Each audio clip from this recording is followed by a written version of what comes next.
Hello, नमस्कार। मेरा नाम दलबीर है और मेरे इस यूट्यूब चैनल में आपका स्वागत है। मेरे इस यूट्यूब चैनल का नाम इंडियन टेक्निकल फार्मिंग है और आज मैं आपके लिए खेती से जुड़ी एक नई वीडियो लेकर आया हूं। इस वीडियो में मैं आज आपको बताता हूं कि बाजरा की बिजाई के समय कौन कौन सी सावधानी रखें जिससे कि बीज का अंकुरण 100% तक हो, जिससे कि हमें कम खर्च व कम समय में ज़्यादा से ज़्यादा फसल की पैदावार प्राप्त हो, जिससे कि हमें एक अच्छी इनकम प्राप्त हो। इस वीडियो को अंत तक ज़रूर देखें ताकि आपको खेती से जुड़ी सभी जानकारी प्राप्त हो। अगर आप चैनल पर नए हो तो इस वीडियो को ज़्यादा से ज़्यादा लाइक, शेयर तथा चैनल को सब्सक्राइब जरूर करें ताकि अन्य किसानों को खेती से जुड़ी सभी जानकारी प्राप्त हो और आने वाली वीडियो की नोटिफिकेशन आपको मिलती रहे। चलिए वीडियो को स्टार्ट करते हैं। बाजरे की खेती की पूरी जानकारी। बाजरे की खेती सिंचित तथा असिंचित क्षेत्रों में की जाती है। अधिक बाजरे का उत्पादन और लाभ हेतु उन्नत तकनीकें अपनाना आवश्यक है। भारत दुनिया का अग्रणी बाजरा उत्पादक देश है। यहाँ लगभग 85 लाख हेक्टेयर क्षेत्र में बाजरा की खेती की जाती है, जिसमें से 87% क्षेत्र राजस्थान, महाराष्ट्र, गुजरात, उत्तर प्रदेश एवं हरियाणा राज्यों में है। देश के शुष्क तथा अशुष्क क्षेत्रों में यह प्रमुख खाद्य है और साथ ही पशुओं के पौष्टिक चारा उत्पादन के लिए भी बाजरे की खेती की जाती है। पोषण की दृष्टि से जहाँ इसके दाने में अपेक्षाकृत अधिक प्रोटीन, वसा मिलती है, वहीं कार्बोहाइड्रेट, खनिज तत्व, calcium, carotene, riboflavin, vitamin B और नियासिन, विटामिन B6 भी प्रचुर मात्रा में पाए जाते हैं। गेहूं एवं चावल के अपेक्षा बाजरे में यह लौह तत्व भी अधिक होता है। अधिक ऊर्जा होने के कारण बाजरे को सर्दियों के मौसम में खाने में अधिक उपयोग किया जाता है। बाजरा के चारे में प्रोटीन, कैल्शियम, फास्फोरस और खनिज लवण उपयुक्त मात्रा में एवं हाइड्रोरासायनिक अम्ल सुरक्षित मात्रा में पाया जाता है। भारत के कुल बाजरा क्षेत्र का लगभग 85% क्षेत्र असिंचित है, जिससे कि मानसून की अनिश्चितता की तरह बाजरा की उत्पादकता में भी उतार चढ़ाव रहता है। इसके अतिरिक्त कुछ रोगों और कीटों का प्रकोप एवं वैज्ञानिक तरीके से फसल प्रबंधन नहीं होने से इस फसल की पैदावार अन्य खरीफ की अनाज वाली फसलों की तुलना में कम हो जाती है। परंतु यदि सही किस्म का चुनाव और खेती के लिए उन्नत तकनीकें और पौध संरक्षण तकनीकें यहाँ अपनाया जाए तो बाजरा की पैदावार में उल्लेखनीय वृद्धि की जा सकती है। इसमें बाजरा से जुड़ी खेती की जानकारी का उल्लेख है। बाजरे से जुड़ी खेती की हर जानकारी। नंबर 1, उपयुक्त समय। नंबर 2, खेत का चुनाव। नंबर 3, मिट्टी की जांच। नंबर 4, पानी की जांच, भूमि व जलवायु। नंबर 5, खेत की तैयारी। नंबर 6, फसल पद्धतियाँ व फसल चक्कर। नंबर 7, बीज का चुनाव, बीज की उन्नत किस्में, बीज का उपचार, बीज की मात्रा। नंबर 8, बिजाई या फसल की बुआई। नंबर 9, सिंचित क्षेत्र तथा ग्रामीण क्षेत्रों में इसकी खेती की जाती है। नंबर 10, जल का प्रबंधन। नंबर 11, कीट प्रबंधन व रोग प्रबंधन। नंबर 12, सिंचाई। नंबर 13, बाजरे की कटाई। नंबर 14, बाजरे की कटाई। नंबर 15, बाजरे का भंडारण। बाजरे की बिजाई का समय। बाजरे की बिजाई का समय आ गया है। किसान उन्नत किस्म की बिजाई कर मुनाफा कमा सकते हैं। संकर बाजरा का बीज हर साल नया लेकर ही बिजाई करें। सिंचित क्षेत्र में आप इसकी मई माह में बिजाई कर सकते हो। बाजरे की बिजाई जून माह से 15 जुलाई तक कर सकते हैं। बिजाई से पूर्व बीज को उपचार करना न भूलें। बीज उपचार के लिए 10% नमक के घोल यानी 10 लीटर पानी में 1 किलोग्राम नमक में बाजरा में बीज को थोड़ा थोड़ा डालकर हाथ से हिलाए। चेपा के पिंड तथा तैरते हुए पदार्थों को निकालकर नष्ट कर दे। नीचे बैठे हुए भारी बीजों को साफ पानी से 3 से 4 बार अच्छी तरह धोकर छाया में सुखा ले। खेत का चुनाव। इसके बाद हम बाजरा की बिजाई के लिए खेत का चुनाव करते हैं। अगर पहले उस खेत में सरसों की बिजाई की थी तो सरसों के फन्नों को रोटावेटर की सहायता से 1-2 बार अच्छी तरह से जुताई कर दे ताकि सरसों के पन्ना अच्छी तरह मिट्टी में मिल जाए। फिर आप हैरो की सहायता से उसकी 1-2 बार अच्छी तरह जुताई कर दे। फिर आप लेजर लेवलर की सहायता से खेत को समतल कर ताकि खेत की सिंचाई अच्छी तरह से हो सके। मिट्टी की जांच। सबसे पहले अपने खेत की मिट्टी की जांच करवा लें, जिससे हमें यह पता चल जाता है कि मिट्टी में किन किन पोषक तत्वों की कमी है और खेत की मिट्टी किन किन फसलों के लिए उपयुक्त है और इस मिट्टी में कौन कौन सी फसलें उगाई जा सकती है, जैसे गेहूँ, चना, अरहर, सरसों, राया, बरसीन, गन्ना, आलू, मक्का, बाजरा, कपास इत्यादि। मिट्टी की जांच से हमें यह पता चल जाता है कि इसका पीएच मान कितना है। पानी की जांच, अगर आप फसल की बिजाई के लिए नहरी पानी का इस्तेमाल करते हैं तो यह सभी प्रकार की फसलों के लिए अच्छा है। अगर आप बारिश के पानी से फसल की सिंचाई करते हैं तो भी यह सभी फसलों के लिए अच्छा। इसमें बीज का अंकुरण लगभग 100% तक हो जाता है। अगर आप ट्यूबवेल के पानी से फसलों की बिजाई करते हैं तो इस ट्यूबवेल के पानी की जांच करवाना बहुत ज़रूरी है। अगर ट्यूबवेल का पानी पीने में मीठा है तो इसमें पानी का पीपीएम ज़्यादा हो सकता है और बीज अंकुरण के समय यह एक समस्या बन जाती है। अगर पानी का पीपीएम 1000 से कम है तो यह सभी प्रकार की फसलों के लिए उपयुक्त है और सभी प्रकार की फसलों के लिए अच्छा है और इसमें बीज का अंकुरण 100% तक हो जाता है। अगर पानी का पीपीएम 1000 से ज़्यादा है तो इसमें बीज का अंकुरण सही तरीके से नहीं हो पाता, इसलिए पानी की जांच करवाना बहुत ज़रूरी है। अब हम बात करते हैं बाजरा की बिजाई के लिए भूमि। बाजरा की फसल सभी अच्छी जल निकास वाली सभी तरह की भूमि में की जा सकती है, परंतु बलुई दोमट मिट्टी इसके लिए सर्वोत्तम है। बाजरे के लिए भारी भूमि कम अनुकूल रहती है और इसकी अधिक उपजाऊ भूमि की आवश्यकता नहीं होती। जलवायु, बाजरे की खेती गर्म जलवायु और 400 से 600 मिलीमीटर वर्षा वाले क्षेत्रों में भली भांति की जा सकती है। 32 से 37 सेल्सियस तापमान बाजरे के लिए उपयुक्त माना गया है। यदि पुष्पन अवस्था में वर्षा हो जाए या फुहारों से सिंचाई कर दी जाए तो फूल धुल जाने के कारण बाजरे में दानों का भराव कम हो जाता है। बालियों में दाना बढ़ने की अवस्था में यदि नमी अधिक हो और तापमान कम हो तो अर्गट रोग के प्रकोप होने की संभावना ज़्यादा बढ़ जाती है। फसल पद्धतियाँ, बाजरे की फसल के साथ यदि दलहनी फसल जैसे मूंग, ग्वार, अरहर, मोठ और लोबिया को अंत फसल के रूप में बोया जाए तो न केवल बाजरा के उत्पादन में वृद्धि होती है बल्कि दलहनों के कारण मिट्टी की उर्वरता में भी सुधार होता है और अतिरिक्त दाल उत्पादन से कृषकों की आय में भी वृद्धि होती है। साथ ही दलहन वर्गीय फसलें अधिक नाइट्रोजन स्थिरीकरण करती है, जिससे मिट्टी में नाइट्रोजन बढ़ जाती है। फलस्वरूप उर्वरकों से नाइट्रोजन कम देनी पड़ती है, जिससे कृषि की लागत में बहुत कमी आती है।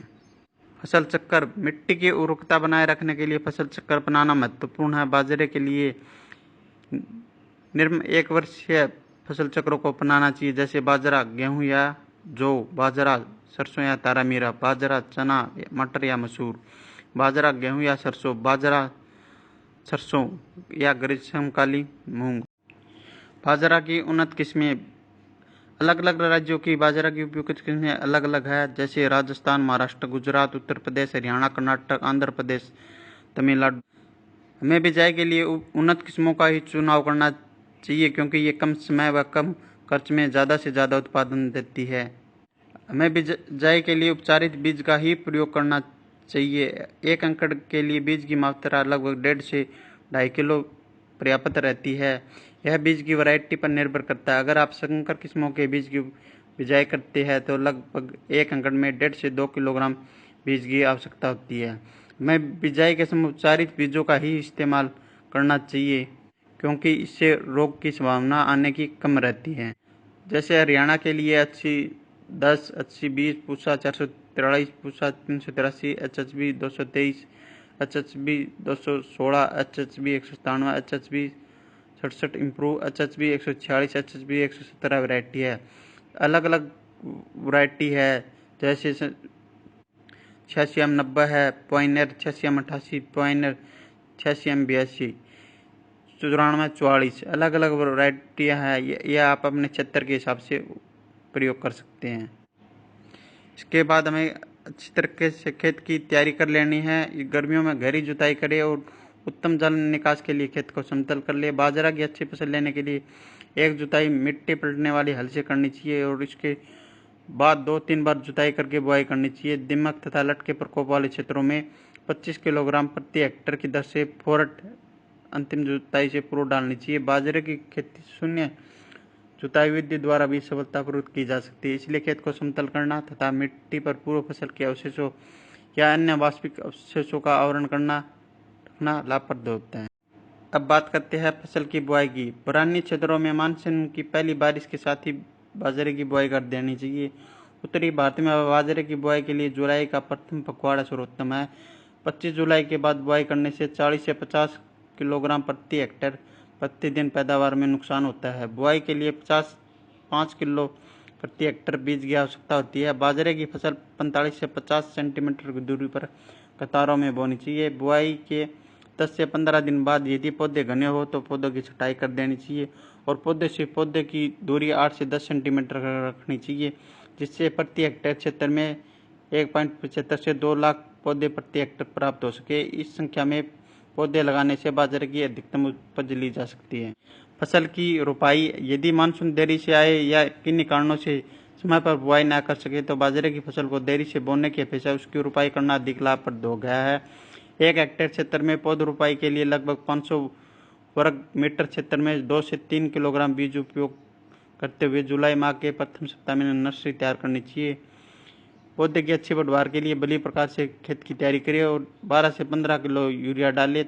2 से 3 सप्ताह बाद पौधे की रोपाई मुख्य खेत में करनी चाहिए। जब पौधों को क्यारियों से उखाड़े तब जड़ों की क्षति कम करने के लिए ध्यान रखें कि नर्सरी में पर्याप्त नमी हो। जहाँ तक संभव हो रोपाई वर्षा वाले दिन ही करनी चाहिए। बाजरे की रोपाई के निम्नलिखित लाभ है। रोपाई विधि द्वारा बाजरा उगने से जुलाई के तीसरे सप्ताह से अगस्त माह के प्रथम पखवाड़े तक रोपाई कर अच्छी पैदावार ली जा सकती है। बाजरे की रोपाई वाली फसल शीघ्र पकती है और बाद में कम तापमान हो जाने पर भी फसल पर प्रतिकूल प्रभाव नहीं पड़ता है। रोपाई वाली फसल अपेक्षाकृत भारी वर्षा का सामना अच्छी तरह से कर लेती है। रोपाई के समय रोगग्रस्त, कमजोर व बेमेल पौधों को पहचान कर अलग किया जा सकता है। इस प्रकार सभी पौधे स्वस्थ होंगे, बाजरा का उत्पादन भी अधिक होगा और लाभ में वृद्धि होगी। अब बात करते हैं पोषक तत्व प्रबंधन की। सिंचित क्षेत्रों में मिट्टी परीक्षण के आधार पर संतुलित उर्वरकों का प्रयोग करना अधिक लाभप्रद होता है, परंतु यदि मिट्टी जांच परिणाम उपलब्ध नहीं है तो सिंचित क्षेत्रों के लिए नाइट्रोजन 80 किलोग्राम प्रति हेक्टेयर, फास्फोरस 40 किलोग्राम प्रति हेक्टेयर और पोटास 40 किलोग्राम प्रति हेक्टेयर पर्याप्त रहता है। अगर आप बिरानी क्षेत्र में इसकी बिजाई करते हैं तो 40 से 60 किलोग्राम नाइट्रोजन, फास्फोरस 30 किलोग्राम प्रति हेक्टेयर और पोटास 30 किलोग्राम प्रति हेक्टेयर पर्याप्त है। सिंचित तथा असिंचित क्षेत्रों में जस्ते की कमी हो तो 5 किलोग्राम जस्ता प्रति हेक्टेयर की दर से दे। जैव उर्वरक जैसे एल्जोस्पिरियम व फास्फोरस घोलक जैसे उर्वरकों के द्वारा बीज उपचार करके बुआई करना फसल के लिए अधिक लाभप्रद होता है। सिंचित व असिंचित दोनों परिस्थितियों में नाइट्रोजन की आधी मात्रा और फास्फोरस व पोटास जस्ते की पूरी मात्रा लगभग 3 से 4 सेंटीमीटर गहराई पर मिट्टी में डालनी चाहिए। नाइट्रोजन की शेष मात्रा बुआई से 30 से 35 दिन बाद मिट्टी में उपयुक्त नमी होने की स्थिति में करनी चाहिए। अगर आप बीज को उपचार करते हैं तो सबसे पहले राइजोबियम, सबसे पहले फंगिसाइड, फिर इंसेक्टिसाइड, फिर राइजोबियम कल्चर से उपचार करते हैं। सिंचित क्षेत्रों में 1 से 2 सिंचाई बाजरे की जा सकती है। ये आप 30-30 दिन के अंतराल पर कर सकते हो। बिरानी क्षेत्रों में सिंचाई वर्षा के ऊपर निर्भर करती है। अच्छी वर्षा हो जाए तो फसल की सिंचाई अच्छी हो जाती है।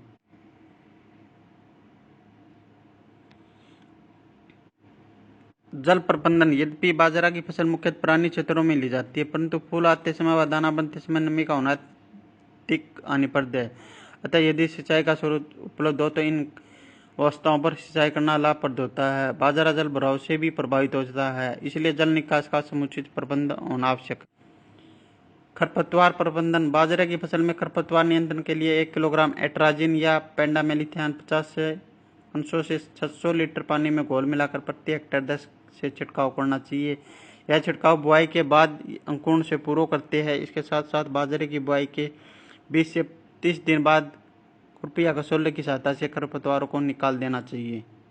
अब बात करते हैं कीट प्रबंधन की। नंबर 1 दीमक, नंबर 2 तना मक्खी, नंबर 3 सफेद लट।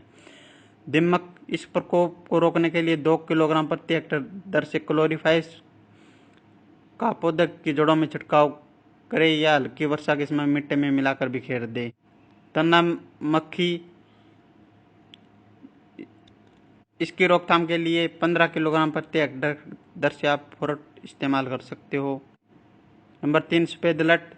यह लट पौधे की जड़ों को काटकर फसल के विभिन्न अवस्थाओं में बाजरे को नुकसान पहुंचाती है। इसकी रोकथाम के लिए फ्यूड्राउन 3% या फोर्ट 10% दानों को 12 किलोग्राम प्रति हेक्टेयर की दर से बाजरे की बुआई के समय मिट्टी में डालना चाहिए। अब बात करते हैं रोग प्रबंधन। रोग प्रबंधन में मर्द रोमिल आशिता व अर्कट होता है। मर्द रोमिल आशिता यह रोग हरी बाली वाले रोग या डाउन मिल्ड्यू के नाम से भी जाना जाता है। इसकी रोकथाम के लिए आप सदैव प्रमाणित बीजों का ही उपयोग करें। नंबर 2, अर्कट। यह रोग बाली बनते समय बाजरे को नुकसान पहुंचाता है। रोगग्रस्त पौधों में बालियों पर शहद जैसी चिपचिपी बूंदें दिखाई देती है। शहद के समान दिखने वाला यह पदार्थ कुछ दिनों बाद सूखकर काढ़ा पड़ जाता है। इस जहरीले पदार्थ को अर्कट के नाम से जाना जाता है, जो मानव और पशुओं के लिए हानिकारक होता है। बाजरे की संकर किस्मों में यह रोग अधिक फैलता है। रोकथाम। फसल की बुआई उचित समय पर करें। अगत्य बुआई करने से फसल में फूल आते समय तापमान कम नहीं होता और आर्द्रता भी अधिक नहीं होती, जिससे रोग का प्रकोप कम रहता है। सदैव प्रमाणित बीजों का ही उपयोग करें। उपयुक्त फसल चक्कर अपनाएं। खेत में रोगग्रस्त बालियों को काट कर जला देना चाहिए। बीजों को 2 ग्राम प्रति किलोग्राम बीज की दर से बायोस्टिन द्वारा उपचारित करके ही बोई। खड़ी फसल में रोग की रोकथाम के लिए बायोस्टिन 0.1% का 2 से 3 बार छिड़काव करें। अब बात करते हैं बाजरे की पैदावार। यदि उपरोक्त आधुनिक विधि से बाजरा की फसल ली जाए तो सिंचित क्षेत्रों में इसकी उपज 30 से 45 क्विंटल और 90 से 100 क्विंटल सूखा चारा प्रति हेक्टेयर प्राप्त होता है और असिंचित अवस्था में 20 से 30 क्विंटल प्रति हेक्टेयर दाना व 60 से 70 क्विंटल सूखा चारा मिल जाता है।